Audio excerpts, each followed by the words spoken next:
যে ব্যক্তির মেয়ে লং প্যান্ট পরিধান করে, যে ব্যক্তির মেয়ে টাইট ফিট কাপড় পরিধান করে বাজারে ঘুরে, যে ব্যক্তির মেয়ে আপনার টপ নামের ছেলেদের গুঞ্জি পরিধান করে, এমন মেয়েকে যদি কোনো বাপ এগুলো কিনে দেয়, এমন মেয়েকে যদি তার বাপ এগুলো কিনতে পরিধান করতে বাধা দেয় নাই, এই বাপকে আল্লাহ নবী বিবাহ করতে মানা করেছেন। তোমার বিবাহ করার যোগ্যতা হয় নাই, তুমি বিবাহ করতে পারবে না, তোমাকে মানা করা হয়েছে।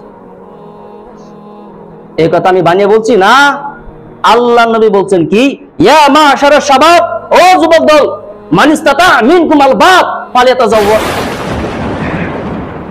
ও লোকেরা, ও যুবক দল, শুনো, তোমরা যারা যারা বাতের ক্ষমতা রাখো তারা তারা বিবাহ করিও, যাদের বাতের ক্ষমতা নাই পশ্চিমকালে বিবাহ করতে যেও না।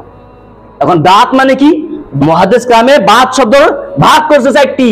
প্রথম ভাগ হচ্ছে মর্দামকি থাকতে হবে, মর্দামকি না থাকলে ওই ব্যক্তি বিবাহ করতে পারবে না। যে আমার মায়ের খেদমত করতে হবে, আমার বাপের খেদমত করতে হবে, এই জন্য আমি একটি মেয়েকে নিয়ে আসলাম, আর আমার বাপ মায়ের এই মহিলাটি কি করবে? খেদমত করবে না, হারাম।